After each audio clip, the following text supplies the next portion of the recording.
इस वीडियो में हम करेंगे क्लास 10 के हिंदी में चैप्टर बड़े भाई साहब। मेरे भाई साहब मुझसे 5 साल बड़े लेकिन केवल 3 दर्जे आगे। उन्होंने भी उसी उम्र में पढ़ना शुरू किया था जब मैंने शुरू किया, लेकिन तालीम जैसे महत्व के मामले में वह जल्दबाजी से काम लेना पसंद न करते थे। इस भवन की बुनियाद खूब मजबूत डालना चाहते थे जिस पर आलीशान महल बन सके। 1 साल का काम 2 साल में करते थे, कभी कभी 3 साल भी लग जाते थे। बुनियाद ही पुख्ता ना हो तो मकान कैसे पायदार बने।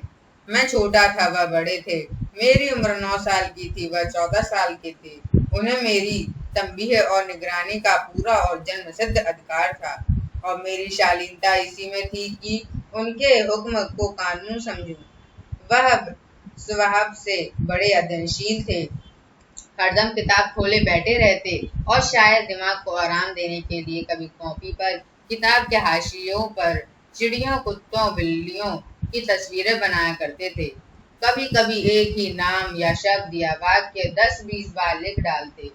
एक शेर को बार बार सुंदर अक्षरों में नकल करते। कभी ऐसी शब्द रचना करते जिसमें ना कोई अर्थ होता, ना कोई सामंजस्य। मसलन एक बार उनकी कॉपी पर मैंने यह इबारत देखी, स्पेशल अमीना, भाइयों भाइयों, दरअसल भाई भाई, राधेश्याम, श्रीगुप्त, राधेश्याम। 1 घंटे तक इसके बाद एक आदमी का चेहरा बना हुआ था। मैंने बहुत चेष्टा की कि इस पहेली का कोई अर्थ निकालूं, लेकिन असफल रहा और उनसे पूछने का साहस न हुआ। वह 9वीं जमात में थे, मैं 5वीं में। उनकी रचनाओं को समझना मेरे लिए छोटा मुंह बड़ी बात थी।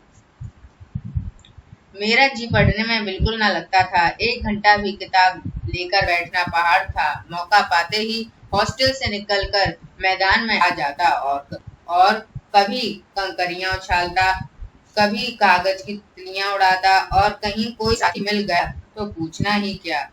कभी चारदीवारी पर चढ़कर नीचे कूद रहे हैं, कभी फाटक पर सवार उसे आगे पीछे चलाते हुए मोटर कार का आनंद उठा रहे हैं। लेकिन कमरे में आते ही भाई साहब का वह रुद्र रूप देखकर प्राण सूख जाते। उनका पहला सवाल यह होता, कहाँ थे? हमेशा यही सवाल इसी ध्वनि में हमेशा पूछा जाता था, और इसका जवाब मेरे पास केवल मौन था। न जाने मेरे मुंह से यह बात क्यों न निकलती कि जरा बाहर खेल रहा था। मेरा मौन कह देता था कि मुझे अपना अपराध स्वीकार है, और भाई साहब के लिए उसके सिवा और कोई इलाज ना था कि स्नेह और रोष से मिले हुए शब्द में मेरा सत्कार करें। इस तरह अंग्रेजी पढ़ोगे तो अंग्रेजी भर तो जिंदगी भर पढ़ते रहोगे और एक हल ना आएगा। अंग्रेजी पढ़ना कोई हंसी खेल नहीं है कि जो चाहे पढ़ ले। नहीं ऐरा गैरा नथु खैरा सभी अंग्रेजी के विद्वान हो जाएं। यहाँ रात भर आंखें फोड़नी पड़ती हैं और खून जलाना पड़ता है, तब कहीं यह विद्या आती है। और आती क्या है, हाँ, कहने को आ जाती है। बड़े बड़े विद्वान भी शुद्ध अंग्रेजी नहीं लिख सकते, बोलना तो दूर रहा। और मैं कहता हूँ, तुम कितने घोंगा हो कि मुझे देखकर भी सबक नहीं लेते। मैं कितना मेहनत करता हूँ, यह तुम अपनी आंखों से देखते होगे। अगर नहीं देखते तो यह तुम्हारी आंखों का कसूर है, तुम्हारी बुद्धि का कसूर है। इतने मेले तमाशे होते हैं, मुझे तुमने कभी देखने जाते देखा है? रोज ही क्रिकेट और हॉकी मैच होते हैं, मैं पास नहीं पटकता, हमेशा पढ़ता रहता हूँ। उस पर भी एक दर्जे में 2-2, 3-3 साल पढ़ा रहता हूँ। फिर भी तुम कैसे आशा करते हो कि तुम यूं खेल कूद में वक्त गवाकर पास हो जाओगे? मुझे तो 2 ही 3 साल लगते हैं। तुम उम्र भर इसी दर्जे में पड़े सड़ते रहोगे। अगर तुम्हें इस तरह उम्र गंवानी है तो बेहतर है घर चले जाओ और मजे से गुल्ली डंडा खेलो। दादा की गाड़ी कमाई के रुपए क्यों बर्बाद करते हो? मैं यह लताड़ सुनकर आंसू बहाने लगता। जवाब ही क्या था, अपराध तो मैंने किया।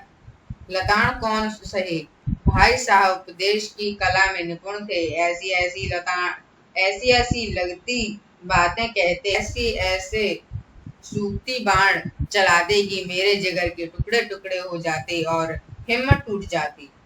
इस तरह जान तोड़कर मेहनत करने की शक्ति मैं अपने में ना पाता था और उस निराशा में जरा देर के लिए मैं सोचने लगता, क्यों ना घर चला जाऊं। जो काम मेरे बूते के भार है उसमें हाथ डालना क्यों, अपनी जिंदगी खराब करूं। मुझे अपना मूर्ख रहना मंजूर था, लेकिन इतनी मेहनत से मुझे तो चक्कर आ जाता था। लेकिन घंटे दो घंटे के बाद निराशा के बादल फट जाते और एक इरादा करता कि आगे से खूब जी लगाकर पढ़ूंगा। चटपट एक टाइम टेबल बना डालता, बिना पहले से नक्शा बनाए कोई स्कीम तैयार कि ये काम कैसे शुरू करूं। टाइम टेबल में खेल कूद की मद बिल्कुल उड़ जाती। प्रातः काल 6 बजे उठना, मुंह हाथ धोना, नाश्ता करना, पढ़ने बैठ जाना। 6 से 8 तक अंग्रेजी, 8 से 9 तक हिसाब, 9 से 9:30 तक इतिहास, फिर भोजन और स्कूल।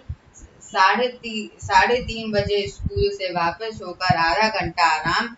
4 से 5 तक भूगोल, 5 से 6 तक ग्रामर, आधा घंटा हॉस्टल के बाहर हॉस्टल के सामने ही टहलना।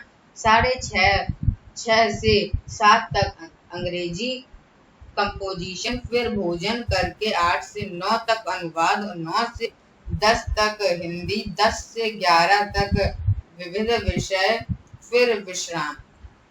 मगर टाइम टेबल बना लेना एक बात है, उस पर अमल करना दूसरी बात। पहले ही दिन उसकी अवहेलना शुरू हो जाती। मैदान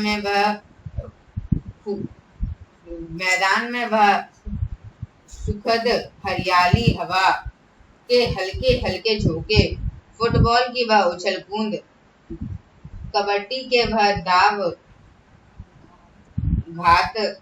घाट, वॉलीबॉल की वह तेजी और फुर्ती मुझे अज्ञात और अनिवार्य रूप से खींच ले जाती और वहां जाते ही मैं सब कुछ भूल जाता। वह जानलेवा टाइम टेबल, वह आँखों पुस्तकें, किसी की याद न रहती और भाई साहब को नसीहत और फर्जीहत का अवसर मिल जाता। मैं उनके साए से भागता, उनकी आंखों से दूर रहने की चेष्टा करता।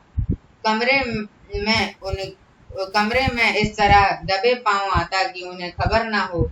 उनकी नजर मेरी ओर उठे और मेरे प्राण निकले। हमेशा सिर पर एक नंगी तलवार सी लटकी मालूम होती, फिर भी जैसे मौत और विपत्ति के बीच में आदमी मोह और माया के बंधन में जकड़ा रहता है। मैं फटकार और घुड़कियां खाकर भी खेल कूद का तिरस्कार न कर सकता था। Thank you.